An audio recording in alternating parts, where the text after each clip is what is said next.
बिस्मिल्लाहिर्रहमानिर्रहीम। Dear students, अस्सलाम वालेकुम रहमतुल्लाहि व बरकातहू। स्टूडेंट्स, आज हम एमडी कैट के यूनिट नंबर 4 के हवाले से बात कर रहे हैं। यूनिट नंबर 4 में बेसिकली हमारे पास दो चैप्टर्स हैं। हमारी बुक का chapter number 7 and chapter number 8। हमने एमडी कैट में यूनिट नंबर 4 को दो हिस्सों में डिवाइड किया है। आज हम उसका जो फर्स्ट पोर्शन है, इसमें हम chapter number 7 simple harmonic motion को डिस्कस करेंगे। इस यूनिट में हमारे जो लर्निंग ऑब्जेक्टिव्स हैं, they are will at the end of this lecture will make sure that the students will be able to understand that what is the meaning of an SHM. SHM stands for simple harmonic motion. Then you know that a very important topic, simple harmonic motion and uniform circular motion. Then we'll go through the simple pendulum. Then we will discuss conservation of energy in the simple harmonic motion, free and forced oscillations then, and last but not the least, resonance and its applications. So it means almost chapter number 7 complete हमारे पास इसमें मौजूद है। तो आइए start करते हैं। सबसे पहला हमारी जो स्लाइड है उसमें टॉपिक आ रहा है SHM। Students, SHM stands for simple harmonic motion. इसको कैसे डिफाइन करते हैं? The two and fro motion of an object about का मतलब उसके आगे पीछे, अबाउट इट्स मीन पोजीशन के आगे पीछे, such that object repeats it's motion after equal interval of time. इसका मतलब एक पीरियोडिक मोशन है, इसे कहा जाता है SHM, सिंपल हार्मोनिक मोशन। इसकी दो बहुत फेमस एग्जाम्पल स्टूडेंट्स, एक हमारे पास आता है सिंपल पेंडुलम। सिंपल पेंडुलम में आप सब जानते हैं कि हमारे पास एक फ्रिक्शनलेस स्पोर्ट होती है। We have got a frictionless support, then we have an inextensible string, we have a heavy bob, और फिर इस हैवी बॉब को हम एक खास पॉइंट पे ले जाके छोड़ देते हैं। और फिर क्या होता है, ये under the action of restoring force, अगर मैं पॉइंट O की बात करूं, W is equal to mg, इसका वेट डाउनवर्ड एक्ट कर रहा है। ये पॉइंट इसका मीन पोजीशन, मीन पॉइंट कहलाता है। स्टूडेंट, वेट डाउनवर्ड एक्ट कर रहा है और टेंशन अपवर्ड एक्ट कर रही है, तो दोनों एक दूसरे को बैलेंस कर देंगे। तो अगर कोई आपसे एंटी टेस्ट में ये पूछे कि सिंपल पेंडुलम में मीन पोजीशन पर टेंशन का क्या फॉर्मूला है, तो आप क्या लिखेंगे? T is equal to mg। Extreme position की बात कर लेते हैं। एक्सट्रीम पोजीशन पर वेट तो अभी भी डाउनवर्ड ही एक्ट कर रहा है, लेकिन स्ट्रिंग जो है वो अब वर्टिकल के साथ, ये बहुत इंपॉर्टेंट पॉइंट है कि इस वक्त ये जो एंगल थीटा बन रहा है, it is with the vertical. यहां से एंटीटेस्ट के बड़े बड़े अच्छे क्वेश्चंस डेवलप होते हैं। तो theta is angle made by the string with the vertical. तो फिर यहां पर ये एंगल थीटा भी ड्रॉ किया जा सकता है इसी हवाले से। तो अगर मैं वेट को उसके कंपोनेंट्स में रिजॉल्व करूं तो मेरे पास ये चीज बन जाएगी mg साइन ऑफ थीटा, और बच्चों ये कंपोनेंट बनेगा mg कॉज ऑफ थीटा। तो mg sine of theta restoring force के तौर पे एक्ट करता है और वो बॉडी को वापस लेके आता है। एक्सट्रीम पोजीशन पर आपसे पूछा जा सकता है टेंशन क्या है, तो टेंशन क्या है? mg cos of theta. Students, इसकी दूसरी एग्जांपल हमारे पास मैस स्प्रिंग सिस्टम है। हमारी बुक में हॉरिजॉन्टल मैस स्प्रिंग सिस्टम को ज्यादा फोकस किया गया है, वैसे इसके दो केसेस होते हैं। वर्टिकल मैस स्प्रिंग सिस्टम भी इसी का केस है। हम यहाँ पे सबसे पहले हॉरिजॉन्टल मैस स्प्रिंग सिस्टम की बात करते हैं। ये हमारे पास एक स्प्रिंग है, इस वक्त ये मीन पोजीशन पर है। ये वो मैस है जो स्प्रिंग के साथ कनेक्टेड है। मीन पोजीशन इस वक्त है, कोई डिस्प्लेसमेंट नहीं है। हमारे पास ये जो सरफेस है दैट इज फ्रिक्शनलेस। स्टूडेंट, अब अगर मैं स्प्रिंग पर आउटवर्ड एक फोर्स लगाऊं और इसे एक्सट्रीम पोजीशन तक ले जाऊं, तो मेरे पास ये एक्सटेंशन प्रोड्यूस होगी x not which is equal to a extreme position पर, और फिर जब छोड़ दूंगा तो इसे वापस लेके आएगी रीस्टोरिंग फोर्स। ये मीन पोजीशन पर रुकेगा नहीं, इसे मीन पोजीशन पर रुकना चाहिए था, ये नहीं रुकेगा क्योंकि ड्यू टू द इनर्शिया ये फॉरवर्ड मूव करेगा और इस स्प्रिंग को कंप्रेस कर देगा। दोबारा हमारे पास एक एम्पलीट्यूड होगी। तो ये दो एक्सट्रीम्स बन गई, ये मीन हो गई। तो इस तरह से ये keep on vibrating between the mean position. आइए मैथमेटिकली देखते हैं। ये वो फोर्स है F is equal to ma, जो जनरल फॉर्मूला हमारे पास है। स्टूडेंट्स, हम सब जानते हैं कि यहां पर restoring force minus k x होती है। तो माइनस के एक्स को जब मैं ma के इक्वल करूंगा, तो यहां से एक्सलेशन का formula, acceleration of simple harmonic oscillator, मेरे पास आ जाएगा m वहां जाके डिवाइड हो जाएगा, तो k ओवर m x। बच्चों याद रखिएगा, k स्प्रिंग कांस्टेंट होता है। स्प्रिंग कांस्टेंट, इसका मतलब इसकी वैल्यू वेरी नहीं होती, ये भी कांस्टेंट है, और मास ये भी कांस्टेंट है, तो it means acceleration is directly proportional to the displacement from the mean position. ये नेगेटिव साइन क्या शो कर रहा है? पहली बात तो ये कि ये प्रॉपर्टी एक बेसिक करेक्टरिस्टिक है सिंपल हार्मोनिक ऑसिलेटर की, कि सिंपल हार्मोनिक ऑसिलेटर में जो एक्सेलरेशन होगी it is directly proportional to the displacement from the mean position. अब एक बात याद रखिएगा, इस एक्सेलरेशन को किसने प्रोड्यूस किया? रीस्टोरिंग फोर्स ने, और रीस्टोरिंग फोर्स की डायरेक्शन क्या है? Towards mean position. तो एक बात याद रखिएगा कि जब भी हम रीस्टोरिंग फोर्स की बात कर रहे होंगे वो मीन पोजीशन की तरफ होगी, तो अगर रीस्टोरिंग फोर्स मीन पोजीशन की तरफ है तो एक्सेलरेशन भी हमारे पास मीन पोजीशन की तरफ होगी। Displacement is always away from the mean position, इसीलिए नेगेटिव साइन आया, जिसका मतलब एक्सेलरेशन और डिस्प्लेसमेंट चाहे डायरेक्टली प्रोपोर्शनल है मगर इनके दरमियान फेज डिफरेंस हमारे पास 180 डिग्री आएगा। नेक्स्ट स्लाइड की तरफ चलते हैं। For simple harmonic motion what is essential, क्या चीज इंपॉर्टेंट है? तो बच्चों रीस्टोरिंग फोर्स वो फोर्स है जो कि सिंपल हार्मोनिक ऑसिलेटर को मीन पोजीशन की तरफ लेकर आती है, और इनर्शिया वो है जो उसे दूसरे एक्सट्रीम की तरफ लेके जाता है। तो इन दोनों का ही होना बहुत जरूरी है, इन दोनों में से कोई एक भी नहीं होगा तो हम सिंपल हार्मोनिक मोशन को अचीव नहीं कर सकते। तो सिंपल हार्मोनिक ऑसिलेटर के लिए इन दोनों का आना बहुत जरूरी है, तो this is the best option.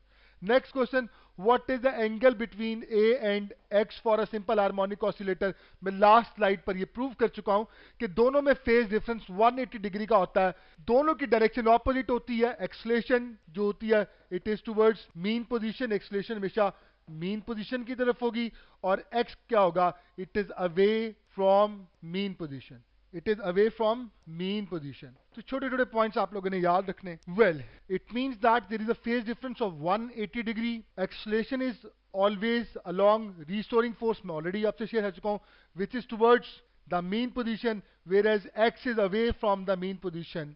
ये दोनों चीजें आप लोगों ने याद रखनी है। तो ये सारे के सारे पॉइंट्स आपके लिए बड़े इंपॉर्टेंट है, कहीं से भी कोई भी क्वेश्चन आपसे पूछा जा सकता। नेक्स्ट हमारे पास स्लाइड है the graph between acceleration and x. बच्चों एक बात बड़ी पक्की है कि दोनों आपस में क्या है? दोनों आपस में डायरेक्टली प्रोपोर्शनल है, ये बात तो क्लियर है। इसका मतलब जब एक मैक्सिमम होगा दूसरा भी मैक्सिमम होगा, लेकिन ये नेगेटिव साइन हमें हमारे मकसद तक लेके जाएगा। इसका मतलब जब एक पॉजिटिव मैक्सिमम होगा तो दूसरा नेगेटिव मैक्सिमम होगा। तो एक बात तो पक्की है कि स्ट्रेट लाइन आनी है, मगर जहां दोनों इकट्ठे जीरो होंगे, इकट्ठे एक्सट्रीम्स पर जाएंगे, मगर जब एक पॉजिटिव एक्सट्रीम पर होगा दूसरा नेगेटिव एक्सट्रीम पर होगा, इसका मतलब हमारे पास जो बेस्ट ऑप्शन बनती है दैट इज बीटा। क्योंकि आप देखें यहां पर एक्सेलरेशन पॉजिटिव मैक्सिमम है और डिस्प्लेसमेंट हमारे पास नेगेटिव मैक्सिमम है। इस पॉइंट पर दोनों इकट्ठे जीरो हो गए, इस पॉइंट पर हमारे पास एक्सेलरेशन नेगेटिव मैक्सिमम है तो डिस्प्लेसमेंट पॉजिटिव मैक्सिमम है। So you must remember this that it's a straight line but it lies in second and fourth quadrant, ये सेकंड और फोर्थ क्वाड्रेंट में लाई कर रही है। सो ये इसके as A is directly proportional to -6, so both must be zero at the same point, which is in all graphs. Now due to the 180 degree phase shift both must be at maximum at the same time, दोनों एक ही time में maximum होंगे। लेकिन अगर acceleration positive maximum होगी तो x को negative maximum होना चाहिए। सो it means beta option is the best one. Next slide की तरफ चलते हैं। Cutting of a spring into n equal parts.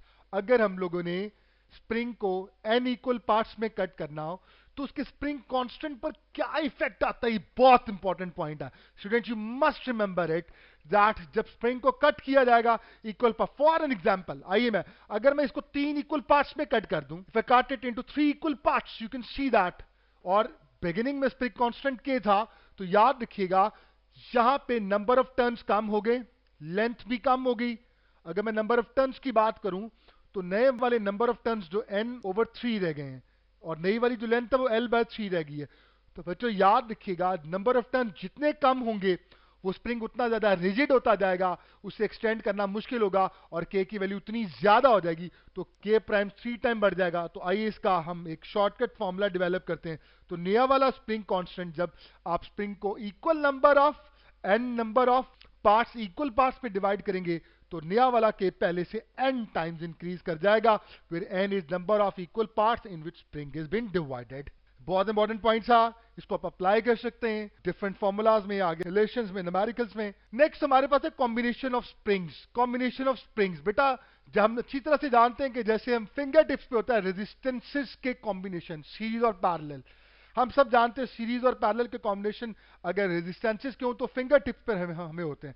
और कैपेसिटर्स के हम कैसे याद करते हैं? कैपेसिटर्स के हम ऐसे ही याद करते हैं कि रेजिस्टेंसेस के जो फॉर्मूलाज हैं अगर उनको इन्वर्स कर दिया जाए, उल्टा कर दिया जाए कॉन्सेप्ट, तो वो कैपेसिटर्स का मतलब। तो याद रखिएगा जो स्प्रिंग जो है they are also just like capacitors relations. तो सीरीज में अगर आपके लिए आसानी होगी, सीरीज में अगर मेरे पास दो स्प्रिंग्स हैं, मेरे पास दो स्प्रिंग है K1 और K1, उनका इंडिपेंडेंट स्प्रिंग कांस्टेंट है, और जब मैं इनको कंबाइन करने जा रहा हूं तो मेरे पास K इक्विवेलेंट कैसे आएगा? ये फॉर्मूला आप यूज करेंगे 1 over K equivalent is equal to 1 over K1 plus K2।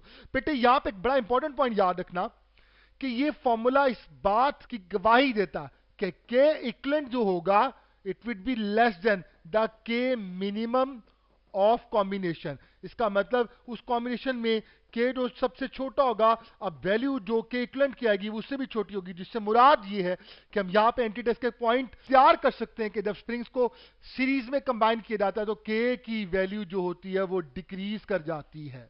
तो ये फॉर्मूला हमारे पास ये तब है, ये फॉर्मूला जब दो स्प्रिंग है, दोनों का स्प्रिंग कांस्टेंट मुख्तलिफ है, आप ये अप्लाई करेंगे, या इसका शॉर्टकट ये है K equivalent is equal to K1 K2, यानी ऊपर क्या लिया प्रोडक्ट और नीचे उन दोनों का सम ले लिया, तो प्रोडक्ट ओवर सम से आप इसको याद कर सकते हैं स्टूडेंट्स। लेकिन अगर बहुत सारे स्प्रिंग हो और वो सारे के सारे सेम स्प्रिंग कांस्टेंट रखते हो तो फिर क्या होगा? फिर फॉर्मूला आपके पास होगा K equivalent is equal to K over N, where N is number of springs. तो ये याद रखिएगा।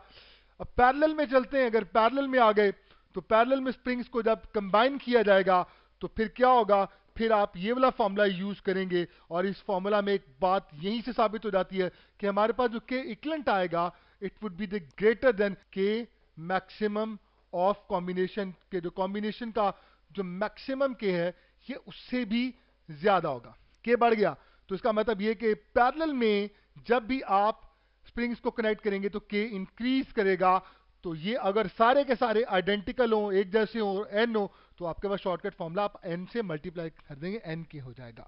स्टूडेंट्स अब कुछ और क्वेश्चन देखते हैं। इन अ कंप्लीट वाइब्रेशन, एक कंप्लीट वाइब्रेशन में the distance and the displacement covered by a simple harmonic oscillator respectively are. तो आप अच्छी तरह से जानते हैं कि एक कंप्लीट वाइब्रेशन में हमारे पास क्लोज पाथ बनता है तो डिस्प्लेसमेंट तो जीरो होगा, मगर डिस्टेंस जीरो नहीं हो सकता। डिस्टेंस क्या होगा? जाहिर है that is 4 times amplitude. So best option जो हमारे पास आती है दैट इज बीटा, कि हमारे पास डिस्टेंस 4 टाइम्स एम्पलीट्यूड है और जो डिस्प्लेसमेंट है दैट इज जीरो। ये हमारी बुक का शॉर्ट क्वेश्चन आंसर भी है। वेल नेक्स्ट क्वेश्चन की तरफ चलते हैं। The product of time period and frequency is equal to, तो बेटा आप अच्छी तरह से जानते हैं सिंपल हार्मोनिक ऑसिलेटर के लिए टाइम पीरियड और फ्रीक्वेंसी एक दूसरे का इन्वर्स होते हैं, इनका आंसर हमेशा 1 ही आएगा। सो it means alpha is the best option. Well students हमारा नेक्स्ट टॉपिक बहुत important, simple harmonic motion and uniform circular motion. ये हमारी बुक का एक बड़ा इंपॉर्टेंट टॉपिक है, गौर से देखिएगा। हमारे पास एक ऑब्जेक्ट है पी प्राइम, ये एक सर्कुलर पाथ पे यूनिफॉर्म स्पीड से मूव कर रहा है। यूनिफॉर्म स्पीड से मुराद इसकी वेलोसिटी कहीं ज्यादा या कम नहीं हो रही है। अब ये कौन सी मोशन परफॉर्म कर रहा है? याद रखिएगा ये सिर्फ एक periodic uniform circular motion perform कर रहा है। पी प्राइम हरगिज सिंपल हार्मोनिक मोशन परफॉर्म नहीं कर रहा, इसकी मोशन सिर्फ और सिर्फ यूनिफॉर्म पीरियोडिक सर्कुलर मोशन है। लेकिन अगर मैं डायमीटर के लॉन्ग इसके प्रोजेक्शन को देखूं तो जैसे जैसे ये आगे मूव करेगा इसका प्रोजेक्शन भी इसके साथ साथ मूव करेगा। इसका प्रोजेक्शन डायमीटर डी के लॉन्ग वाइब्रेट करता रहेगा और इसका जो हमारे पास इसका प्रोजेक्शन है जिसको मैं एन का नाम दे रहा हूं, वो कौन सी मोशन परफॉर्म करेगा? वो सिर्फ और सिर्फ सिंपल हार्मोनिक मोशन परफॉर्म करेगा। उसकी motion can not be called circular, उसे सर्कुलर नहीं कहा जा सकता। ये बात प्लीज सब याद रखिएगा। तो इसी हवाले से हम क्वेश्चन देखते हैं। The projection of an object performing uniform circular motion is vibrating along diameter, what will be the motion of projection and original object respectively. तो पहली बात है प्रोजेक्शन की मोशन जो मैं ऑलरेडी आपसे शेयर कर चुका हूं, दैट इज क्या होगी बोले बच्चों? That is simple harmonic motion होगी। और ऑब्जेक्ट की क्या होगी? पी प्राइम की, that is uniform circular motion होगी। तो बच्चों यहाँ पे बेस्ट ऑप्शन क्या होगी? हमारे पास पहली SHM होनी चाहिए और दूसरी यूनिफॉर्म सर्कुलर मोशन होनी चाहिए, तो इसका मतलब beta is the best option. Well, P prime, important points देखते हैं। P prime is only performing uniform circular motion and not simple harmonic motion, and which is projection of P prime is vibrating along diameter DE is only performing simple harmonic motion but not the uniform circular motion। अब इसके कुछ formulas की तरफ चलते हैं। आप सब जानते हैं कि एंटीडेस में हम लोग फॉर्मूलाज बेस्ड क्वेश्चन आते हैं ज़्यादा। तो इंस्टेंटेनियस डिस्प्लेसमेंट के हवाले से अगर बात की जाए तो इंस्टेंटेनियस डिस्प्लेसमेंट ऑफ दैट जो प्रोजेक्शन था, जो पी प्राइम का एन जो था, जो कि हमारे पास सिंपल हार्मोनिक मोशन परफॉर्म कर रहा था, उसकी डिस्प्लेसमेंट का relation x is equal to x naught sine of theta लिया जाता है। इंस्टेंटेनियस वेलोसिटी का relation v is equal to omega under root x naught square minus x square लिया जाता है। इंस्टेंटेनियस एक्सलेशन का a is equal to minus omega square x लिया जाता है। माइनस बाज का नहीं भी लिखा जाता, हम जस्ट मैग्नीट्यूड की अगर बात कर रहे होते हैं। बहरहाल इंपॉर्टेंट है ये भी। रिलेशन की बात कर लेते हैं। एट मीन पोजीशन की अगर मैं बात करूं, मीन पोजीशन पर x क्या होता है? 0 होता है। तो जो ही मैं यहां पर x के 0 पुट करूंगा तो डिस्प्लेसमेंट मेरे पास 0 आ जाएगी। इंस्टेंटेनियस वेलोसिटी क्या होगी मीन पोजीशन पर?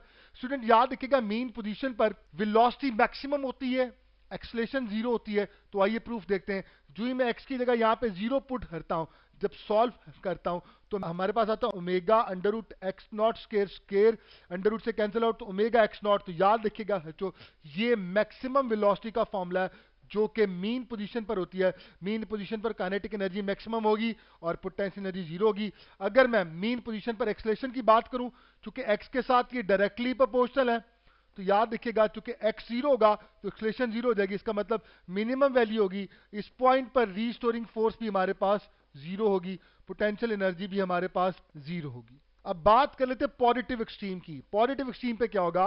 x इज इक्वल टू, हमारे पास x is equal to x naught हो चुका होगा, क्योंकि देखिए थीटा की जगह एक्सट्रीम पोजीशन पर थीटा 90 डिग्री के इक्वल होता है। साइन 90 हमारे पास 1 हो जाएगा, तो x is equal to x naught हो जाएगा। एक्सट्रीम पोजीशन पर आप हैं, v is equal to omega, यहाँ पे मैंने x नॉट पुट किया, x naught square minus x naught square. तो एक्सट्रीम पोजीशन पर वेलोसिटी 0 होती है, काइनेटिक एनर्जी 0 होती है, मगर पोटेंशियल एनर्जी मैक्सिमम हो जाती है। ये बहुत इंपॉर्टेंट पॉइंट। और एक्सलेशन को क्या लिखा जा सकता है? a is equal to minus omega square x naught. This is the maximum acceleration, maximum value of acceleration. यहाँ पर रिस्टोरिंग फोर्स हमारे पास क्या होगी? दैट इज मैक्सिमम हो जाएगी। पोटेंशियल एनर्जी भी मैक्सिमम होगी। Similarly at negative extreme x naught होगा, क्योंकि मैं थीटा को 180 पुट करूंगा, वेलोसिटी फिर 0 हो जाएगी हमारे पास, काइनेटिक एनर्जी हमारे पास 0 हो जाएगी, पोटेंशियल एनर्जी हमारे पास मैक्सिमम हो जाएगी, एक्सलेशन और रिस्टोरिंग फोर्स सब मैक्सिमम हो जाएंगे। तो छोटे छोटे पॉइंट्स से एक रिवीजन के तौर पर हम लोगों ने देख लिए, यहाँ से आपसे पूछा जा सकता। स्टूडेंट्स, यहाँ पे मैं आपसे एक बहुत इंपॉर्टेंट पॉइंट शेयर करना चाहूंगा, दैट इज इंशाल्लाह ताला कि हमारे पास ओमेगा का फॉर्मूला, आप लोगों ने दो फॉर्मूलाज बच्चों याद रखने। पहला फॉर्मूला आप लोगों ने याद रखना है अंडर रूट के ओवर एम, और दूसरा फॉर्मूला आप लोगों ने याद रखना है, left remember under root, that is g over l. ये फॉर्मूलाज आप लोगों ने याद रखने हैं। वेल, इसके बाद हम फेस की बात कर लेते हैं। Phase x is equal to x naught sine theta plus 5। ये बहुत इंपॉर्टेंट पॉइंट है। थीटा क्या है, फाई क्या है। फेस का टॉपिक एक ऐसा टॉपिक है जिसे ज्यादातर एफएससी में ज्यादा अहमियत नहीं दी जाती, लेकिन एंटी टेस्ट में इससे बहुत अच्छे क्वेश्चन आ जाते हैं। जरा गौर से दिखेगा, ये पॉइंट पी प्राइम जो सर्कुलर मोशन परफॉर्म कर रहा है, सपोज करें ये शुरू में इस पॉइंट पे था, इसका फर्स्ट पॉइंट था, और इस पॉइंट तक ट्रांसलेट हुआ, तो इसने जो एंगुलर डिस्प्लेसमेंट कवर की थीटा, वो that was like this one. तो उस वक्त उसका जिस पॉइंट पर वो था, उसका एक्स एक्सिस के साथ जो एंगल बनता है, इनिशियल एंगल, बच्चों इसे फाई या इनिशियल फेस कहते हैं। उसी हवाले से ये फॉर्मूला डेवलप किया गया है कि इस फॉर्मूला में आपके पास ये वो डिस्प्लेसमेंट है कि इनिशियल पॉइंट से वो किस पॉइंट तक गया, तो उसने कितनी एंगुलर डिस्प्लेसमेंट कवर अप की, और जब वो जिस पॉइंट पर था उस पॉइंट से एक्स एक्सिस का उसका जो एंगल बनता है, that is known as initial phase. If P prime starts from mean position, suppose करें अगर वो मीन से स्टार्ट कर रहा है, मैं अगर यहां से बात कर रहा हूं कि अगर यहां से स्टार्ट, ये इसका पहला पॉइंट है, तो बताइए फाई का क्या होगा? फाई की वैल्यू 0 होगी। अगर फाई की वैल्यू 0 होगी, जो आप यहां पे इस इक्वेशन में फाई की जगह 0 पुट करेंगे, x is equal to x naught sine of theta plus 0, 0 खत्म हो गया तो x naught sine of theta. इसका मतलब इस इक्वेशन को देखकर पेपर में देख के वो आपसे कह सकता है बताइए बॉडी ने कहां से स्टार्ट किया, तो बॉडी ने मीन पोजीशन से स्टार्ट किया और इसका इनिशियल फेज वो आपसे पूछ सकता है दैट इज 0। ये छोटे छोटे पॉइंट्स आपने याद रखने हैं। अच्छा जी, आप सपोज करें पी प्राइम ने एक्सट्रीम से स्टार्ट किया, पॉजिटिव एक्सट्रीम से।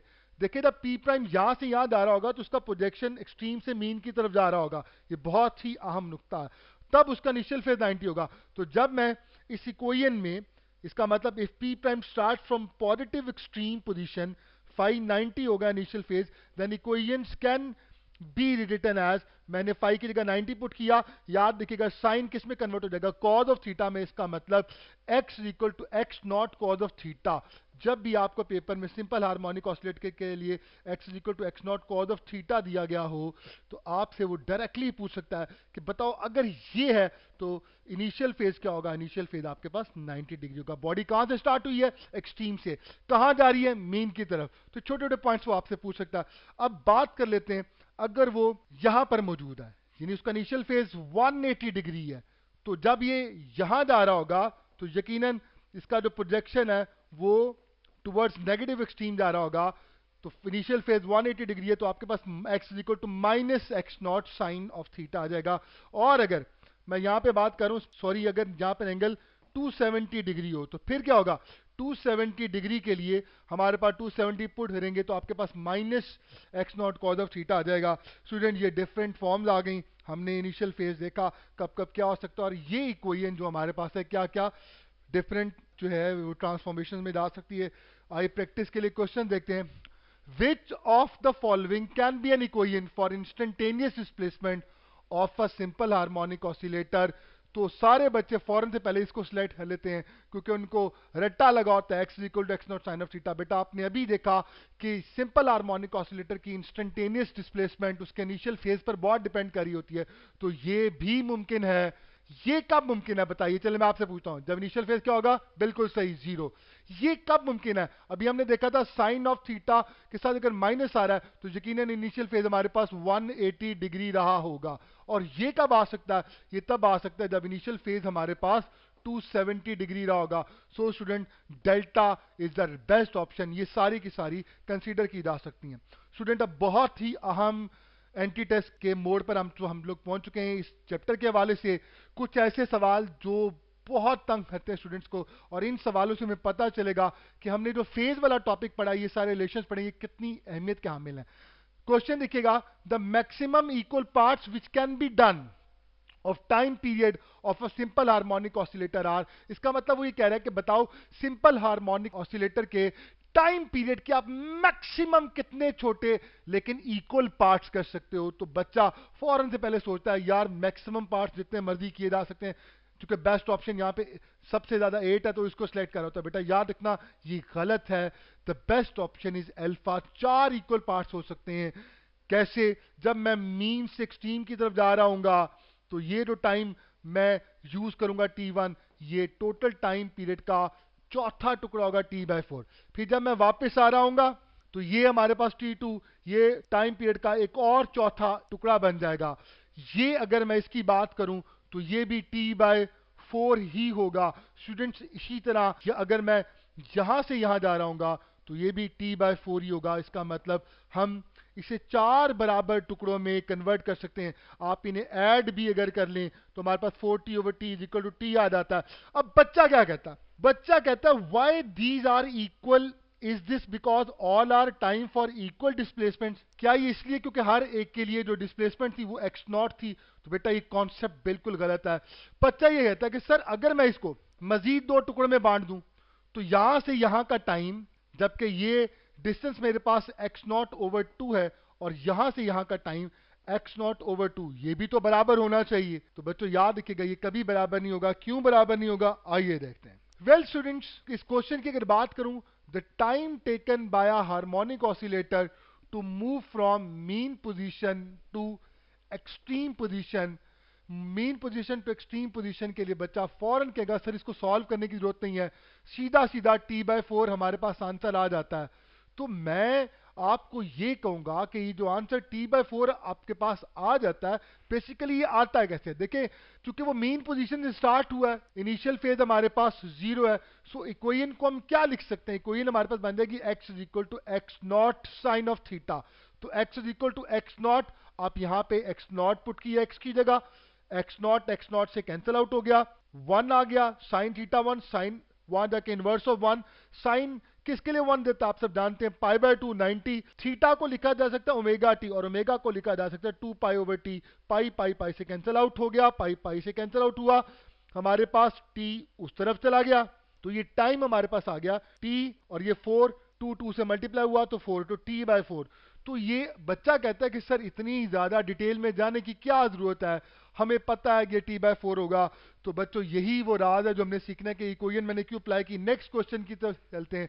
The time taken by harmonic oscillator to move from mean to half of positive extreme, इसका मतलब यहां पर मैंने मीन से स्टार्ट होना है और हाफ ऑफ पॉजिटिव एक्सट्रीम तक, तो डिस्टेंस मेरे पास x0/2 होगा। बच्चा कहेगा सर बड़ा आसान है, देखिए सर यहां से लेकर यहां तक जो टाइम हमारे पास है दैट इज t/4, चूंकि ये उसका हाफ है, तो आप इसको मालूम करने के लिए इसको हाफ कर दें, t/4 divided by 2, t/8 is the best option. और वो फौरन से पहले जाके देखता तो यहाँ पे t/8 तो कहीं दिया नहीं हुआ, अब वो कंफ्यूज हो गया।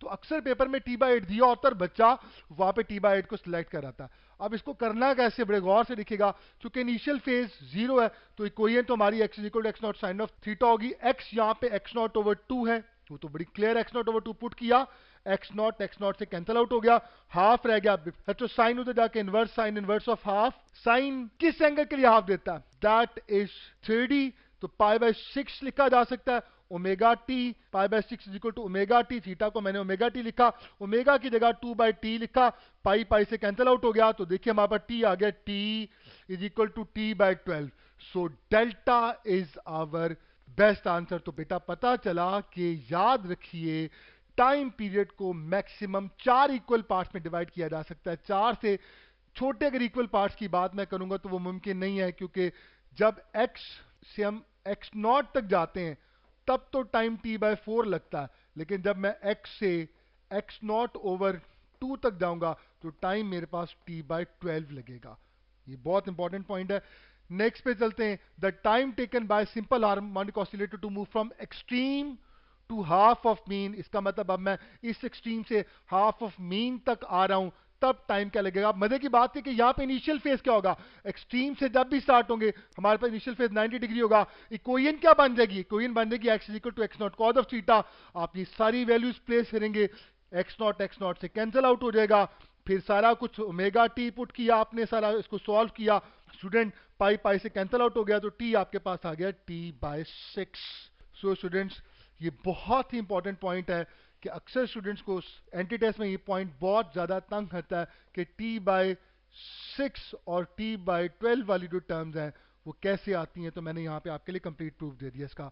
This is spring, this is the mass at this particular moment. अगर बात की जाए इस वक्त तो मास अपनी मीन पोजीशन पर है, spring is neither elongated nor it is been compressed। इस वक्त जो इंस्टेंटेनियस डिस्प्लेसमेंट की अगर मैं बात करूं इस वक्त that is x is equal to 0। अब बात कर लेते हैं कि अगर इस पर एक एक्सटर्नल फोर्स एक्ट करती है, for example like this one, in this direction एक एक्सटर्नल फोर्स एक्ट करती है, and that suppose that force is F is equal to kx and take it from this point to this point। इसका मतलब it has covered some displacement, उसने कुछ displacement cover की, x is equal to x0, ये इसका amplitude कहलाएगा। इस extreme position पर अगर बात की जाए then it will be having, हमारे पास acceleration maximum होगी, velocity 0 होगी, हम लास्ट सब कुछ देख चुके।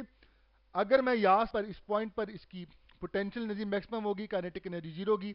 अगर इसे छोड़ दिया जाए तो रीस्टोरिंग फोर्स इसको वापस लेकर आएगी, रीस्टोरिंग फोर्स -kx के बराबर होगी, एट दिस पॉइंट -kx0 होगी। It will tend to move toward the mean position, लेकिन मीन पोजीशन पर इनर्शिया इसे आगे ले जाएगा और इस तरह से कहा जाए ये पोजीशन अटेन हो जाएगी दूसरी extreme, and it will start vibrating to and fro about the mean position. Students आइए मैथमेटिकल रिलेशंस की तरफ चलते हैं। रीस्टोरिंग फोर्स, यहां पर अगर रीस्टोरिंग फोर्स की बात की जाए that is -kx, हमारे पास जो अप्लाइड फोर्स है it is equal to minus r, दोनों की डायरेक्शन ऑपोजिट है, मैग्नीट्यूड सेम है। अप्लाइड फोर्स को अगर मैं एम ए लिखूं, this is restoring force minus k x, तो यहां से एक्सलेशन को आसानी से निकाला जा सकता है, is equal to minus k x over M. Students, अब के और एम ये दोनों के दोनों कांस्टेंट हैं, द बोथ आर कांस्टेंट। तो इसका मतलब अगर मैं इनको कांस्टेंट अज्यूम कर लूं, हम ये बात अच्छी तरह से जानते हैं कि सिंपल हार्मोनिक ऑसिलेटर की जो इक्वेशन है वो होती है A is equal to minus omega square x. तो अगर मैं इन दोनों इक्वेशंस को कंपेयर करूं तो मेरे पास ओमेगा स्क्वायर बराबर आ जाएगा अंडर रूट ओमेगा स्क्वायर आ जाएगा के ओवर एम के इक्वल, और जब मैं ओमेगा को मालूम करूंगा it comes out to be under root के ओवर एम। स्टूडेंट यहाँ पे बहुत इंपॉर्टेंट पॉइंट देखिएगा, ओमेगा को 2 पाई ओवर टी लिखा जा सकता है। अगर मैं टी की वैल्यू यहाँ से निकालूं टाइम पीरियड की, it comes out to 2 pi under root m over k. So this is the relation of the time period of horizontal mass spring system. यहाँ से हम conclusion draw कर सकते हैं, the time period of horizontal mass spring system is directly proportional to the under root of the mass. इसका मतलब ये कि for an example, अगर मैं mass को 4 times कर देता हूँ, time period हमारे पास चूंकि इसका under root होगा, it will become double. Similarly, time period का स्प्रिंग कांस्टेंट के साथ इनवर्स रिलेशन है, and we have got square root over there as well, which means that अगर स्प्रिंग कांस्टेंट को मैं 4 टाइम्स कर देता हूं, 4 टाइम्स, तो हमारे पास टाइम पीरियड जो रहेगा, the new time period will be T over 2, under root 4 को 2 बना देगा। तो ऐसे छोटे छोटे क्वेश्चंस हमसे पूछे जा सकते हैं। नेक्स्ट स्लाइड की तरफ चलते हैं। स्टूडेंट्स, हमारे पास जो नेक्स्ट है that is the most important one, इसे आपने हमेशा याद रखना है। देखिए, अभी मैंने आपके सामने प्रूव किया कि omega can be written as under root के ओवर एम। इसका मतलब अगर मैं इसको पेश नजर रखूं तो मैं अपनी इक्वेशन को, जो सिंपल हार्मोनिक ऑसिलेटर की वेलोसिटी की इक्वेशन है, जो हम सब जानते हैं omega under root x naught square minus x square है, इसमें मैं ओमेगा की वैल्यू प्लेस कर दूं, if I just place omega over here, so it can be transformed as, मैं ओमेगा की जगह जो ही अंडर रूट के ओवर एम पुट करूंगा, then I am gonna get this one, under root combine कर लिया जाए, so this can also be written in this way. Students, अब वेलोसिटी मैक्सिमम का होती है, बताइए। हम सब जानते हैं मीन पोजीशन पर जहां पर x 0 होता है वहां पर वेलोसिटी मैक्सिमम होती है। तो अगर मैं यहां पर x 0 पुट कर दूं तो मेरे पास आ जाएगा अंडर रूट के over m x naught. X naught बाहर क्यों आ जाएगा? क्योंकि एक्स नॉट के ऊपर हमारे पास स्केयर मौजूद है, और हम अच्छी तरह से जानते हैं कि इसको ओमेगा एक्स नॉट भी लिखा जा सकता है। तो स्टूडेंट, मैक्सिमम वेलोसिटी के बारे में ये दोनों फॉर्मूलाज आपको फिंगर टिप्स पे होने चाहिए, कि ऐसा ना हो कि पेपर में आ जाए कि बताइए इन दोनों में से कौन सा रिलेशन, ये वाला या ये वाला, मैक्सिमम वेलोसिटी को और सिंपल हार्मोनिक ऑसिलेटर को रिप्रेजेंट कर रहा है। तो आपने ये कहना है कि ये दोनों ही रिलेशन जो है वो वेलोसिटी, मैक्सिमम वेलोसिटी को एक्सप्रेस करें। अब हम ये बात भी जानते हैं कि सिंपल हार्मोनिक ऑसिलेटर की जो एक्सलेशन होती है it is minus omega square x. तो ओमेगा की वैल्यू अगर हम यहाँ पे प्लेस करें अंडर रूट के ओवर एम, तो स्क्वायर के बाद ये अंडर रूट कैंसिल आउट हो जाएगा, then we can have another relation for the acceleration of simple harmonic oscillator. और ए मैक्सिमम, एक्सलेशन कहाँ मैक्सिमम होती है? क्योंकि acceleration is directly proportional to the displacement from the mean position. तो जहां पर एक्स एक्स नॉट के equal होगा, मैक्सिमम होगा, तो एक्सलेशन भी हमारे पास मैक्सिमम हो जाएगी। So students, I can simply से वन थिंग, कि यहां पर अगर मैं एक्स की जगह एक्स नॉट पुट कर देता हूं एक्सट्रीम पोजीशन की बात, तो मेरे पास मैक्सिमम एक्सलेशन का ये फॉर्मूला आ जाएगा। सिमिलरली यहां पर अगर मैं एक्स की जगह एक्स नॉट पुट कर देता हूं तो मेरे पास कौन सा रिलेशन आ जाएगा? I can have this relation. So it means आज आपको पता चला कि एक्सलेशन मैक्सिमम के हमारे पास ये दो फॉर्मूलाज वो हैं, हम दोनों को यूज कर सकते हैं। नेक्स्ट स्लाइड की तरफ चलते हैं। A vertical mass spring system has relation for its time period as t is equal to 2 pi under root x over g। हम इस स्लाइड के हवाले से देख रहे हैं, इस क्वेश्चन को देखते हैं। A vertical mass spring system has relation for its time period as t is equal to 2 pi under root x over g। Student, ये जो हमारे पास जो क्वेश्चन है, ऐसा क्वेश्चन लाइक जीके में भी आ चुका है। इट्स वेरी इंपॉर्टेंट वन, इसमें थोड़ा सा हमने मेंट किया हुआ इसको। Now if it is taken to such a planet where g prime is g by x। अब मजे की बात ये कि अगर टाइम पीरियड वर्टिकल, मैं अब हॉरिजॉन्टल की बात नहीं कर रहा, मैं वर्टिकल मास स्प्रिंग सिस्टम की बात कर रहा हूं। तो वर्टिकल मास स्प्रिंग सिस्टम कैसा होता है? The vertical mass spring system is like this one. ये फर्म सपोर्ट हो गई और ये हमारे पास एक स्प्रिंग है और इसके साथ हमने किसी मास को कनेक्ट कर रखा है which is set into vibration under the action of its weight, ये बहुत इंपॉर्टेंट पॉइंट है, under the action of its weight जो होगा, तो अप्लाइड जो फोर्स होगी वो F is equal to W is equal to mg होगी। तो इसका रिलेशन ऐसे लिखा जा सकता है, प्रूव किया जा सकता है, हम उस पर भी बात करते हैं। अब मजे की बात ये कि यहाँ पर हमारे पास x भी इन्वॉल्व हो रहे हैं, यहाँ पर हमारे पास g भी इन्वॉल्व हो रहा है। तो ये उससे कहा time vertical mass spring system का ये रिलेशन है। तो बच्चों ये रिलेशन कैसे आता है, आइए देखते हैं। देखिए यहाँ पर जो फोर्स अप्लाई हो रही है दैट इज mg। अब mg को अगर मैं kx के इक्वल रखूं तो मेरे पास m over k is equal to x over g के बराबर आ जाएगा। हम सब जानते हैं कि हॉरिजॉन्टल मास स्प्रिंग सिस्टम के रिलेशन में under root m over k आता है। अभी हमने प्रूव किया m over k x over g के इक्वल है। तो अगर मैं यहाँ पर m ओवर k की जगह x ओवर g पुट कर दूं तो इस तरह से हम वर्टिकल मास स्प्रिंग सिस्टम का रिलेशन मालूम कर सकते हैं। यहाँ पे बात ये आती है कि क्या सिंपल हार्मोनिक ऑसिलेटर एम्पलीट्यूड पर या इंस्टेंटेनियस डिस्प्लेसमेंट पर उसका टाइम पीरियड डिपेंड करता है। हम सब जानते हैं that frequency or the time period of simple harmonic oscillator never depends upon the amplitude of the vibration or instantaneous displacement। तो ये बड़ी हैरत वाली बात नजर आ रही है कि इक्वेशन में तो हमें ऐसा महसूस हो रहा है कि टाइम पीरियड डिपेंड कर रहा है। G हम सब जानते हैं इसका फॉर्मूला तो m ओवर k होता है, तो ये G कहां से आ गया? तो अब G पर भी डिपेंडेंस ऐसे महसूस हो रही है, क्या G पर भी वर्टिकल मास स्प्रिंग सिस्टम है? तो स्प्रिंग सिस्टम क्या इसका टाइम पीरियड डिपेंड करेगा? तो आइए देखते हैं। सवाल यह vertical mass spring system has relation for its time period as t is equal to 2 pi under root x over g। Now if it is taken to a planet, हम इसे एक प्लैनेट पर ले गए। देखिए g जहां पर क्या रह गया, g रह गया g/10, इसका मतलब g की वैल्यू कम होगी। तो पूछा बताओ वहां पे टाइम पीरियड क्या होगा? तो बच्चे क्या करते हैं, what the students do, students फौरन से पहले t prime is equal to 2 pi under root x over g over 10 put कर देते हैं। बच्चों ये 10 ऊपर आ जाएगा तो इसका मतलब नया वाला टाइम पीरियड बच्चे जो निकालते हैं that is under root 10 times the previous time period. Obviously they will go for this one. जो स्टूडेंट सारे स्टूडेंट इसी को सिलेक्ट कर रहे होंगे। 5 स्टूडेंट्स यहाँ पे बड़ी इंपॉर्टेंट की है कि मैं इस डायग्राम में आप लोगों को समझाना चाहता हूँ कि सपोज करें ये हमारे पास स्प्रिंग है और इस वक्त इसमें कोई एक्सटेंशन नहीं है, इस वक्त इसमें कोई एक्सटेंशन नहीं है और I am holding it from here, मैंने इसे यहां से होल्ड किया हुआ है। इस वक्त इसका एम्पलीट्यूड 0 है। अब वेट तो एक्ट कर रहा है लेकिन चूंकि मैंने होल्ड किया हुआ है, W is equal to mg, weight तो एक्ट कर रहा है लेकिन चूंकि मैंने होल्ड किया हुआ है तो वो इसको एक्सटेंड नहीं कर पा रहा। अब जो ही मैं इस फिंगर को यहां से हटा लूंगा, इस फिंगर को यहां से हटा लूंगा तो क्या होगा, it will start vibrating up and down under the action of the weight. तो याद रखिएगा वेट की वजह से इसमें एक्सटेंशन आएगी।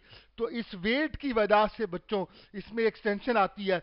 ये वेट जितना ज्यादा होगा, जो कि वेट जी पर डिपेंड कर रहा है, तो इसका मतलब वेट जितना ज्यादा होगा एक्सटेंशन उतनी ज्यादा होगी।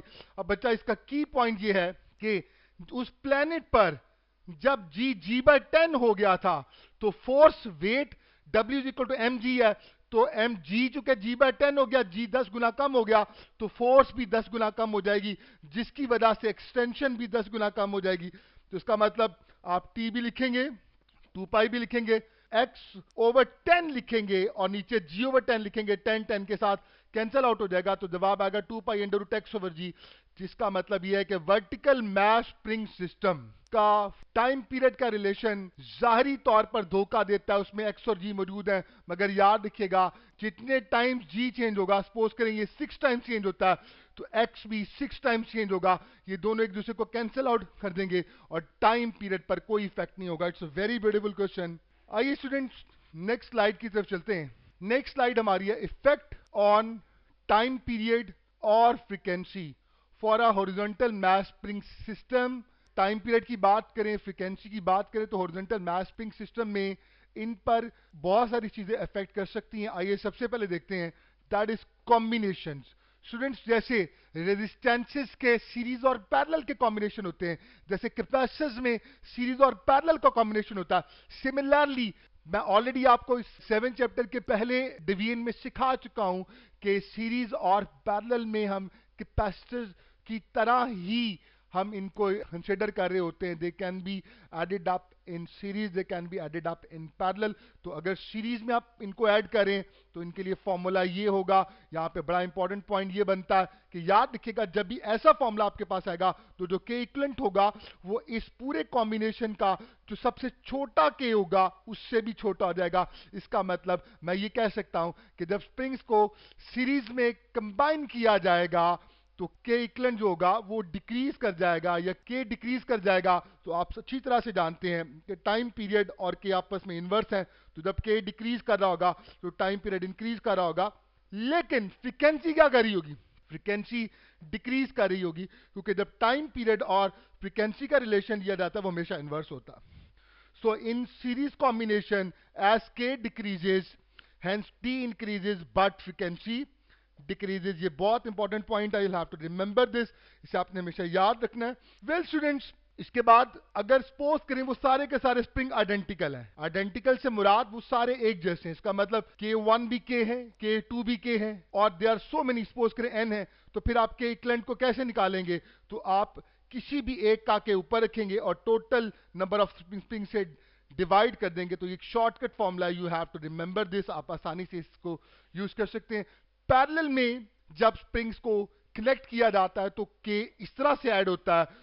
बेटा इसमें सिंपल सी बात है कि चूंकि सारे डायरेक्टली ऐड होंगे तो जो जवाब आएगा वो इस कॉम्बिनेशन के सबसे बड़े से भी बड़ा होगा, तो के मैक्सिमम से भी बड़ा होगा। इसका मतलब यहां पर अगर बात की जाए के इंक्रीज कर गया, के अगर इंक्रीज कर गया तो टाइम पीरियड डिक्रीज करेगा और फ्रीक्वेंसी हमारे पास इंक्रीज कर जाएगी। सो स्टूडेंट्स, अगर सारे के सारे आइडेंटिकल हो तो फिर आप n से डिवाइड नहीं करेंगे, आप n से मल्टीप्लाई करेंगे, ये बात भी हमने देख ली। सो इन पैरेलल कॉम्बिनेशन एज के increases, so time period decreases but frequency increases. So these all are different points, आपको यहाँ पे कहीं से भी क्वेश्चन पूछा जा सकता है। Last but not the least, cutting of spring into unequal parts. मैंने अपनी फर्स्ट रिवीजन, इस चैप्टर 7 की जो फर्स्ट रिवीजन है वहां पे आपको कटिंग के हवाले से भी बता दिया था। आज हम रिवीजन करने जा रहे हैं। सपोज करें कि मैं यहाँ पर स्प्रिंग को 3 इक्वल पार्ट्स में कट कर देता हूं और शुरू में स्प्रिंग कांस्टेंट के था, तो बताइए हर एक पार्ट का के प्राइम क्या होगा? तो मैंने आपको बताया था, हमने सीखा था कि फॉर्मूला हमारे पास होगा n टाइम्स के। तो अगर 3 पार्ट्स में डिवाइड किया तो 3 के हो जाएगा, 4 में किया तो 4 में, 5 में किया तो 5 हो जाएगा। यहाँ पे n is equal to number of equal parts in which spring is divided.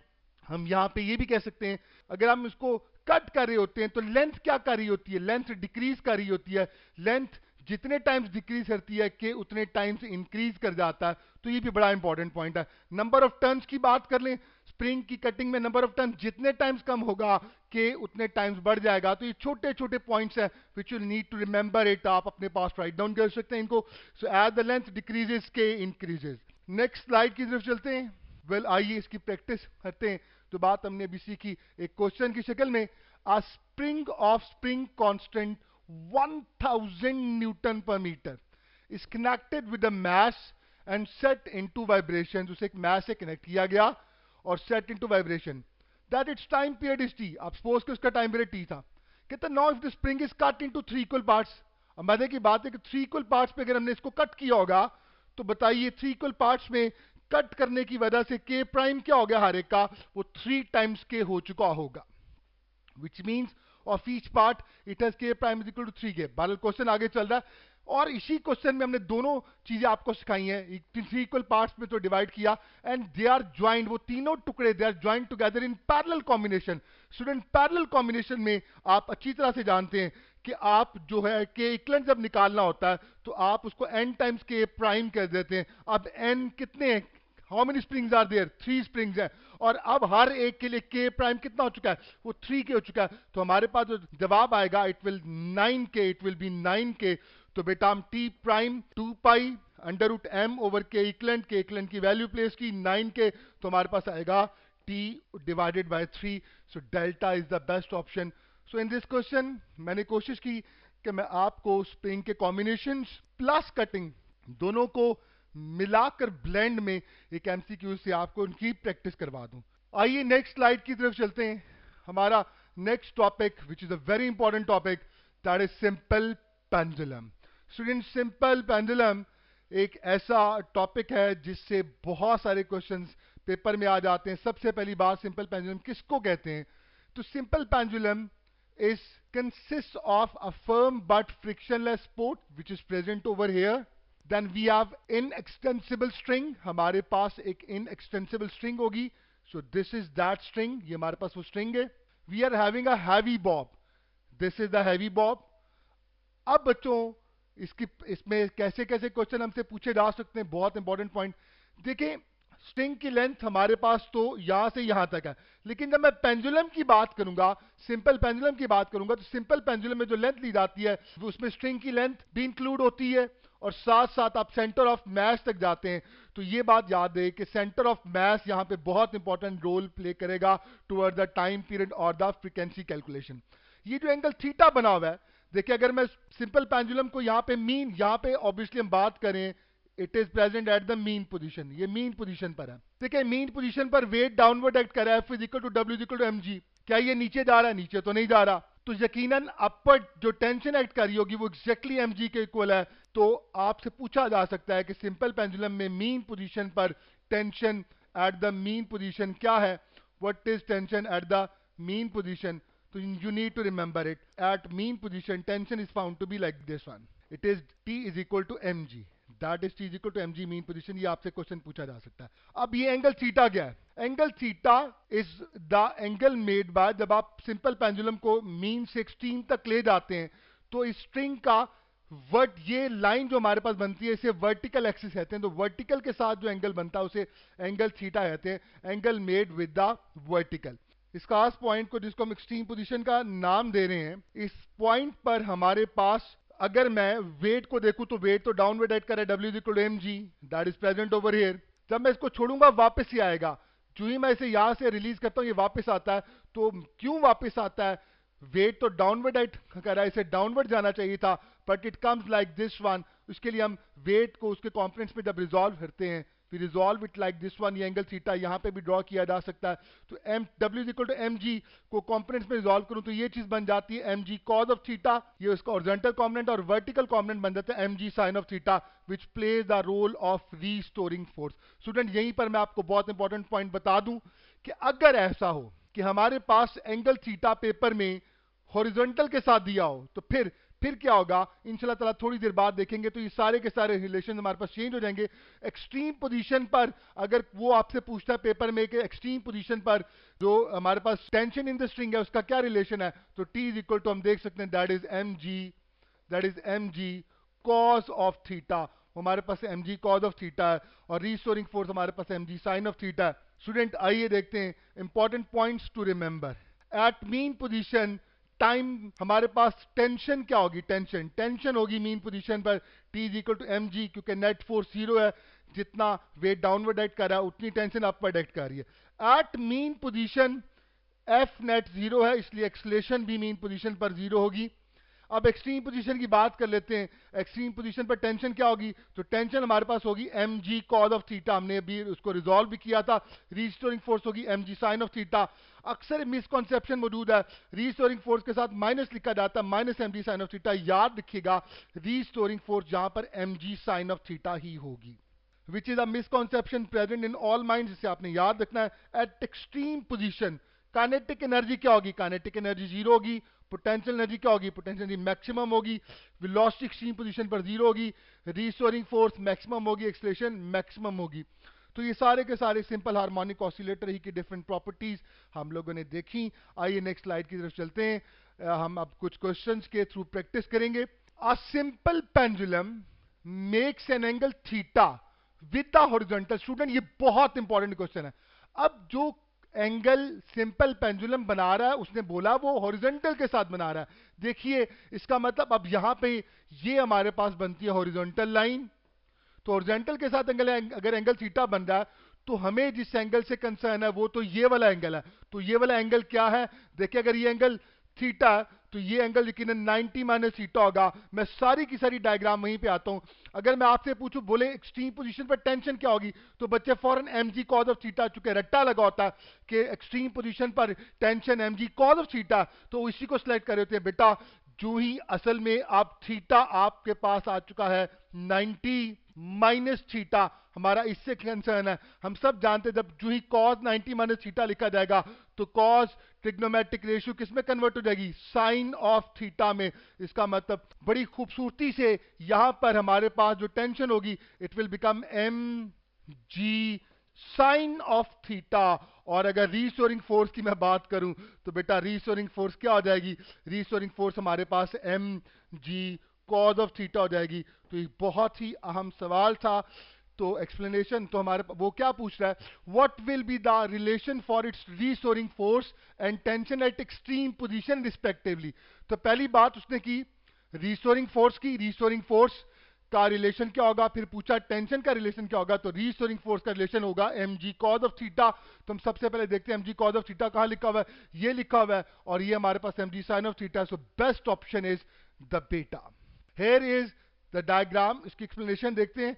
देखिए आपके पास जो टेंशन होगी उसका रिलेशन होता है mg cos, यहां पे थीटा नहीं आएगा, 90 माइनस थीटा आएगा, तो it will be converted into mg sin of theta.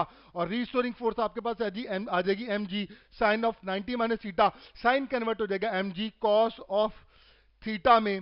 Student इसी के हवाले से एक और बड़ा अहम सवाल, टॉर्क इन पेंडुलम। देखें टॉर्क पेंडुलम जब मीन पोजीशन के अबाउट वाइब्रेट कर रहा होता है इस तरह से, तो इसमें टर्निंग इफेक्ट होता है। अगर कोई आपसे पूछे what is the relation for the torque in it, तो याद रखिएगा मैं दोनों क्वेश्चन यहीं पे आपके लिए टेबल में लेकर आया हूं। अगर थीटा वो एंगल है जो वर्टिकल के साथ बन रहा है, तो फिर रीस्टोरिंग फोर्स आप क्या लिखेंगे, बोले बिल्कुल सही, m ji sine of theta, ये रीस्टोरिंग फोर्स होगी। आपने सिंपली एल के साथ उसको मल्टीप्लाई करना है, क्योंकि देखिए रीस्टोरिंग फोर्स जो टॉर्क प्रोड्यूस कर रही है और जो लेंथ होगी, जो मोमेंट आर्म, उसे हम एल कहेंगे, तो हमारे पास रिलेशन बनेगा टॉर्क का m g l sine of theta. लेकिन अगर यही सवाल ये कहा जाए that if a simple pendulum make angle theta with horizontal, तो टॉर्क का क्या रिलेशन होगा, तो फिर आप सब जानते हैं वहां पे restoring force M ji sine of theta नहीं M G cos of theta होगी। तो आपके पास टॉर्क का relation M G cos of theta के साथ एल को मल्टीप्लाई करके आ जाएगा।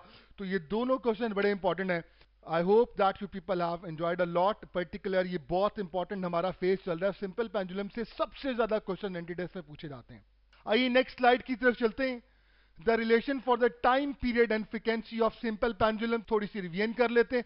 टाइम पीरियड को लिखा जा सकता है 2 pi under root L over G, और फ्रीक्वेंसी को 1 over 2 pi under root G over L. Important points, आज रिलेशन ऑफ टाइम पीरियड और frequency does not have mass in it, ये बहुत अहम नुक्ता है।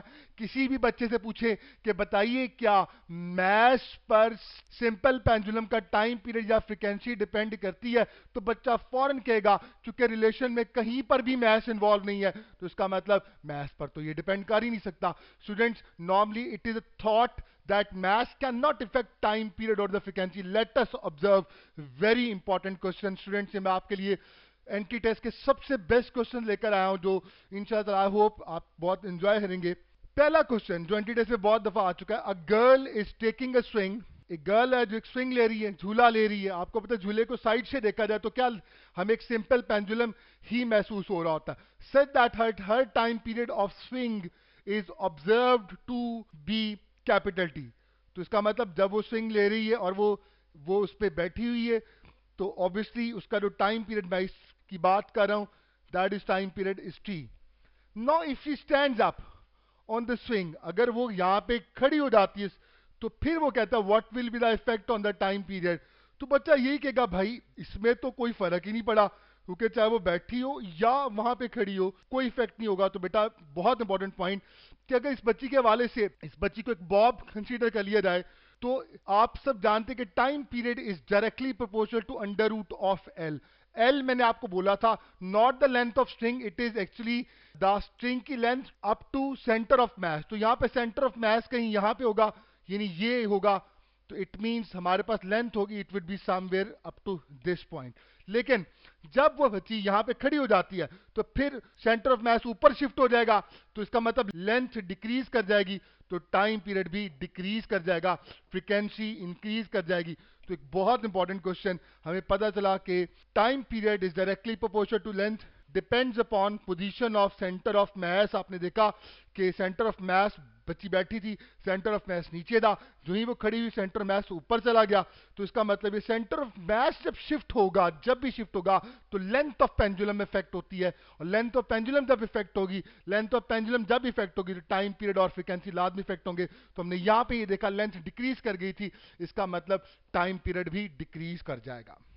नेक्स्ट स्लाइड की तरफ चलते हैं। एक और बहुत खूबसूरत क्वेश्चन, ये भी जीके में पूछा जा चुका है, which of the following simple pendulums have greater period of time. बताइए इनमें से किसका टाइम पीरियड सबसे ज्यादा है। आपको पेंडुलम दिखाए गए हैं। स्टूडेंट्स देखिएगा, इस पेंडुलम की जो लेंथ जो दिखाई गई है वो 1 मीटर है, इस पेंडुलम की लेंथ भी 1 मीटर है, इस पेंडुलम की लेंथ भी सेम है, इट इज ऑल्सो 1 मीटर। तो लेंथ सबकी सेम है, तो बच्चा तो फौरन से पहले कहेगा that they all have the same value of time period. याद रखिएगा, ये बहुत बड़ी मिसकंसेप्शन है, ये बहुत टेक्निकल क्वेश्चन है। गौर से देखिए, बॉब में हमारे पास यहां पे जो फर्स्ट पेंडुलम की बॉब की बात करें तो ऊपर जो हमारे पास भरा हुआ है दैट इज एल्यूमिनियम, और नीचे जो भरा हुआ है that is lead.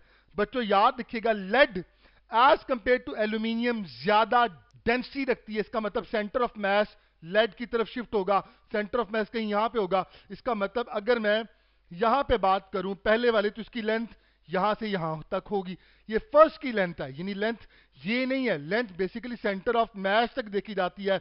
Lead is much heavier और डेंसर देन एल्यूमिनियम, तो इसका मतलब सेंटर ऑफ जो ग्रेविटी होगा वो शिफ्ट हो जाएगा टुवर्ड्स द लेड, तो वो नीचे की तरफ होगा। दूसरे में अगर मैं बात करूं तो दोनों साइड, एल्यूमिनियम भी साइड पर मौजूद है और हमारे पास लेड भी साइड पर मौजूद है, तो लेड का सेंटर ये हनता है, तो इसका मतलब यहां पर अगर मैं बात करूं तो मेरा लेंथ सेंटर ऑफ मास यहां तक आएगा, लेंथ इतनी होगी।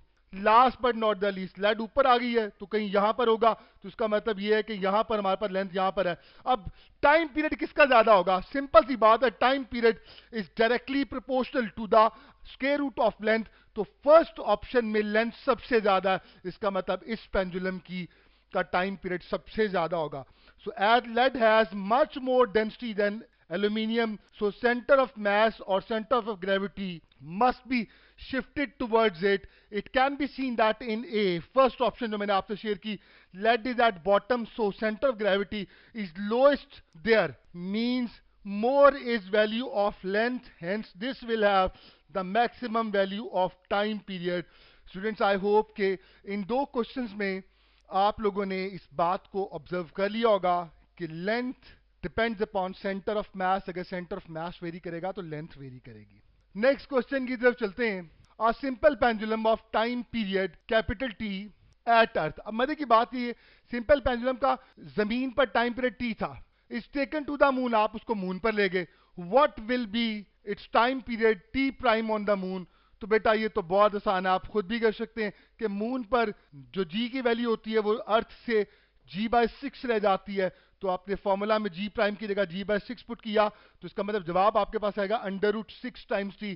तकरीबन सारे के सारे स्टूडेंट्स इसका बीटा ऑप्शन बिल्कुल सही है, इसमें कोई मसला नहीं है। तो you have done this question, इसका मतलब आपने देखा g पर डिपेंडेंस कैसी है। लेकिन स्टूडेंट्स अब नेक्स्ट क्वेश्चन पे गौर कीजिएगा। नेक्स्ट क्वेश्चन में वो कह रहा है, in above question if we want pendulum to have t prime is equal to t, लेकिन अगर मैं ये चाहूं कि सिंपल पेंडुलम का टाइम पीरियड जो जमीन पर था वही मून पर रहे, अब आप कहेंगे सर ये कैसे मुमकिन है, वहां पे तो जी कम हो रहा है। तो बेटा ये पॉसिबल कैसे है, मैं आपको ऑलरेडी सिखा चुका हूं। जब g/6 ये हो जाएगा तो आप क्या करो, आप लेंथ को l/6 कर दो।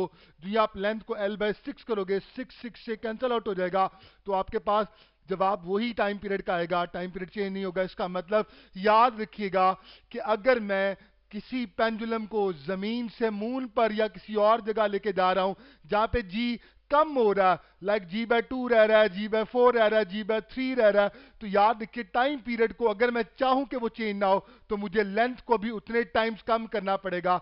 अगर फॉर एग्जांपल वहां पे मून पर g/6 रह गया तो आप लेंथ को l/6 कर दो ताकि 6 से कैंसिल आउट हो जाए और टाइम पीरियड अनअफेक्टेड। ये बहुत इंपॉर्टेंट पॉइंट है, you have to remember this. Next पे चलते हैं इसी की और प्रैक्टिस के हवाले से। Well students, seconds pendulum, seconds pendulum किसको कहते हैं? हम सब जानते हैं, सारे बच्चे जानते हैं इसका टाइम पीरियड क्या होता है, 2 सेकंड। इसकी फ्रीक्वेंसी कितनी होती है? 0.5 हर्ट्ज। ऑन अर्थ अगर जमीन पर कोई भी सिंपल पेंडुलम में, याद रखिएगा उसकी लेंथ 0.99 मीटर होगी, या इसको 1 मीटर भी अप्रोक्सीमेटली कंसीडर किया जा सकता है। अब पहला सवाल बहुत थॉट प्रोवोकिंग है, अ second pendulum is on moon, वो मून पर है, what will be its time period? अब बच्चा क्या करता है, बच्चा कहता है सेकंड पेंडुलम मून पर है, तो इसका मतलब मून पर जब वो गया होगा तो टाइम पीरियड हमारे पास √6 टाइम्स टी हो गया होगा। तो इट मींस ये टाइम पीरियड बढ़ गया है, ज्यादा हो गया होगा, क्योंकि मून पर जी की वैल्यू तो चेंज होती है।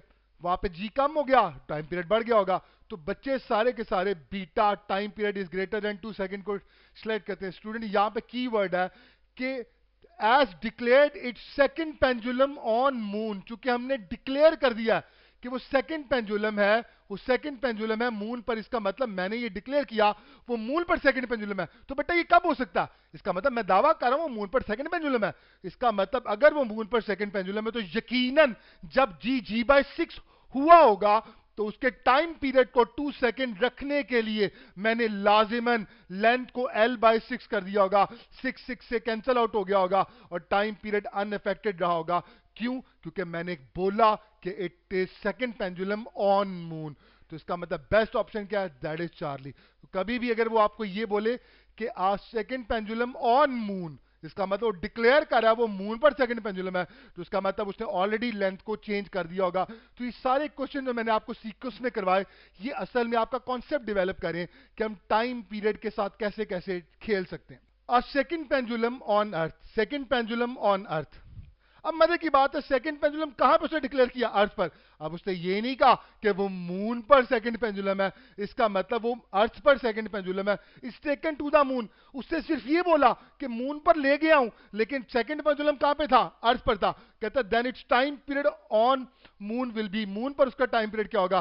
तो बेटा अब बिल्कुल सही है। अब वह मून पर उसने उसको सेकंड पेंडुलम नहीं बोला, इसका मतलब लेंथ उसने चेंज का जिक्र कहीं पे भी ऑटोमेटिकली नहीं होगा, इसका मतलब time period will be greater than 2 second. ये वो है जो आपने थोड़ी देर पहले देखा। So as it was declared to be second pendulum on earth only, so it means it is not a second pendulum on the moon, hence when g decreases so time period increases, so time period would be greater than 2 seconds.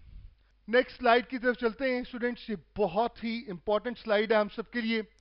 Well chapter number 5 में मैं आप तमाम students को बड़ी detail में बता चुका हूं कि वैल्यू ऑफ जी जो है वो आर के स्केल के साथ इन्वर्सली प्रोपोर्शनल है। इसका मतलब कि अगर हम आर के साथ देखें, रेडियस के साथ देखें, तो जी का इन्वर्स रिलेशन है। इसका मतलब ये है कि अगर मैं जमीन पर मूव करूं, जमीन, earth is not a perfect sphere, so earth is like this one. ये देखिए अर्थ कुछ इस तरह से है, ये ऐसे है जैसे एक फुटबॉल को पिचका दिया जाए तो ये कुछ बेजवी सी हो जाती है, इन्फ्लेटेड सा बन जाता है। तो अर्थ इस तरह से है। तो अगर मैं अर्थ पर भी मूव करूं तो याद रखिएगा आर एक जैसा नहीं है, रेडियस एक जैसा नहीं है। अगर रेडियस एक जैसा नहीं है तो इसका मतलब ये कि जी अर्थ की सरफेस पे मूव करते हुए भी एक जैसी नहीं होगी। तो जैसे जैसे रेडियस वेरी करेगा जी की वैल्यू वेरी करेगी। आइए बहुत इंपॉर्टेंट पॉइंट देखते हैं। जहां पे रेडियस कंपैरेटिवली कम है बच्चों, इसे पोल का नाम दिया जाता है, नॉर्थ पोल और साउथ पोल। और जहां पे रेडियस मैक्सिमम है इसे इक्वेटर का नाम दिया जाता है। तो कॉमन सेंस की बात है, जहां पर रेडियस कम होगा यानी पोल पर रेडियस कम होगा वहां पे जी की वैल्यू ज्यादा होगी, और जहां पे रेडियस की वैल्यू ज्यादा है वहां यानी इक्वेटर की बात कर रहा हूं, तो वहां पर जी की वैल्यू मिनिमम होगी। So at pole G will be maximum. मैं बात करूं ऑन सरफेस की बात करूं कि सिर्फ सरफेस पे अगर मैं मूव करूं तो पोल्स पर जी की वैल्यू मैक्सिमम होगी, इक्वेटर पर G will be minimum on surface at centre. और अगर मैं सेंटर ऑफ अर्थ की बात करूं, बेटा आप सब जानते हैं सेंटर ऑफ अर्थ पर हमारे पास जी की वैल्यू 0 हो जाती है, जी वहां पे 0 हो जाता है। ये मैं चैप्टर नंबर 5 में डिटेल में आप सबको सिखा चुका हूं। सो स्टूडेंट्स, टाइम पीरियड का रिलेशन जी के साथ इनवर्स होगा पेंडुलम का अंडर रूट जी। तो एट पोल जब हमारे पास, अब ये बात याद रखिएगा, जब जी मैक्सिमम होगा तो टाइम पीरियड आपके पास मिनिमम होगा, फ्रीक्वेंसी मैक्सिमम होगी। इक्वेटर पर हमारे पास हम अच्छी तरह से जानते हैं कि जी मिनिमम है, जी अगर मिनिमम है तो टाइम पीरियड मैक्सिमम होगा, फ्रीक्वेंसी मिनिमम होगी।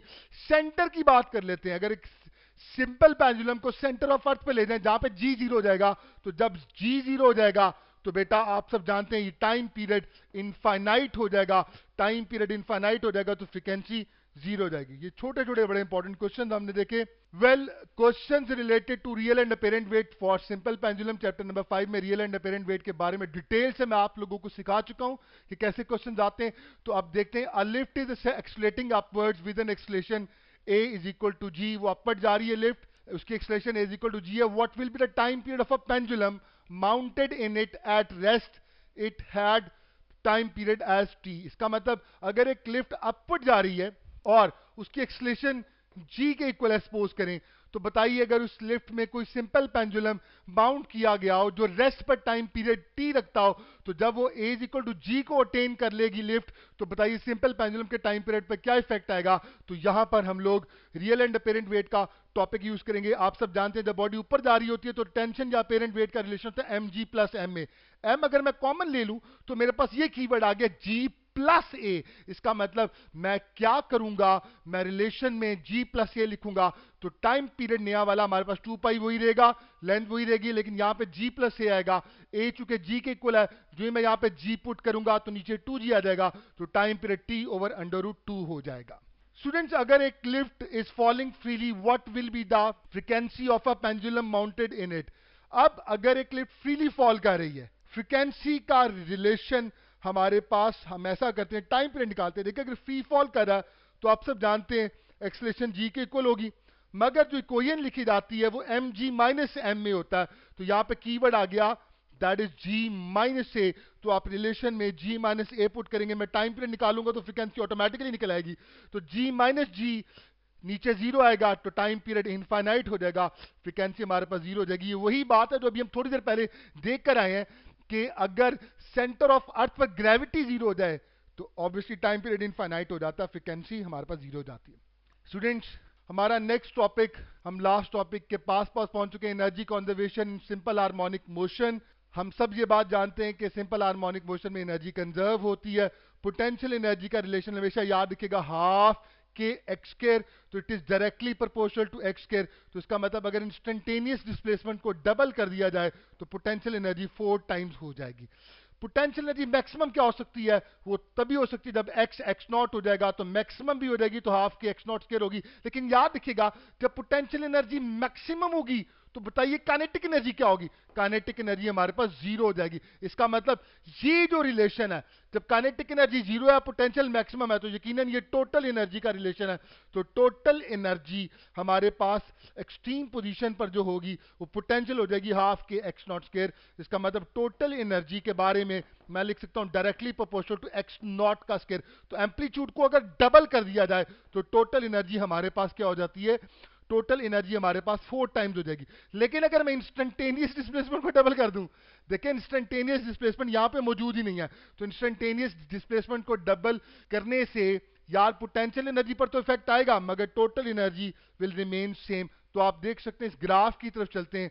यहां पे इस ग्राफ में हम लोगों ने एक्स एक्सिस के लॉन्ग डिस्प्लेसमेंट शो की है, इस तरफ पॉजिटिव इस तरफ नेगेटिव, और बेटा ये हमारे पास एनर्जीज हैं, एनर्जी ऑब्वियसली पॉजिटिव लेके चल रही है।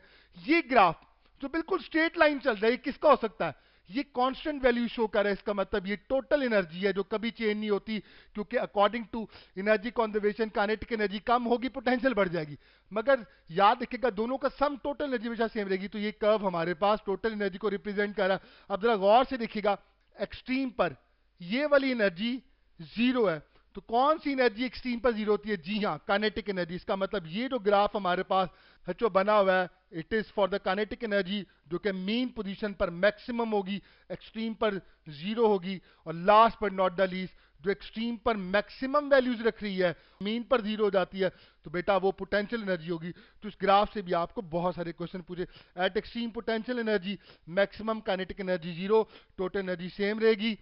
At mean position kinetic energy maximum potential energy zero, लेकिन टोटल एनर्जी भी सेम रहेगी। This is law of conservation of energy.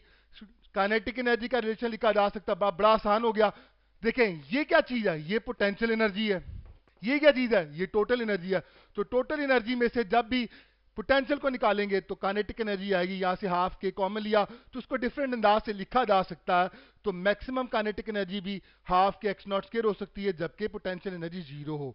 तो ये एक छोटा सा पॉइंट था, आइए इसके कुछ प्रैक्टिस है करते, कुछ क्वेश्चंस, बहुत famous question, at what distance from mean position kinetic energy potential बराबर हो जाएंगे। तो बेटा याद रखने वो एक्स नॉट ओवर 2 नहीं होगा, ये नहीं होगा। आपने क्या करना है, आपने काइनेटिक एनर्जी को पोटेंशियल एनर्जी के बराबर लिखा, फॉर्मूला लिखा half k x naught square minus half k x square, और बेटा अगर मैं इसको सॉल्व करता चला जाऊं then I will see that कि मेरे पास एक्स जो आएगा वो x naught over under root 2 होगा। ये सारे के सारे स्टेप्स आप लोगों के लिए बड़े इंपॉर्टेंट हैं। तो स्टूडेंट्स वो कौन सा डिस्टेंस होगा जिस पर काइनेटिक एनर्जी पोटेंशियल बराबर होगी? It is not x not over 2, it is x not over √2। इस तरह से आप कोई भी क्वेश्चन कर सकते हैं।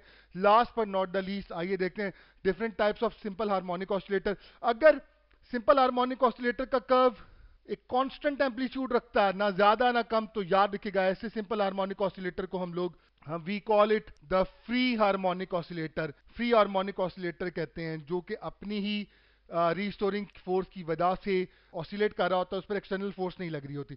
इसी तरह से अगर कर्व हमारे पास कम होने लग जाए, उसका एम्पलीट्यूड कम होने लग जाए, तो याद रखिएगा इसका मतलब डैम्पिंग फोर्स एक्ट कर रही है, इसे डैम्प्ड हार्मोनिक ऑसिलेटर कहते हैं। और अगर ऐसा हो कि एम्पलीट्यूड हमारे पास बढ़ने लग जाए, if it keeps on increasing like this one, तो बेटा उसको हम लोग ड्रिवन हार्मोनिक ऑसिलेटर का नाम देते हैं, या रेजोनेंस भी कर्व भी कहते हैं। More damping, less sharpness of the resonance curve. ये बहुत छोटे छोटे पॉइंट्स हैं which you'll have to remember it. Students, I hope that you people have enjoyed a lot. Wish you best of luck for this segment. Assalamu alaikum warahmatullahi wabarakatuh.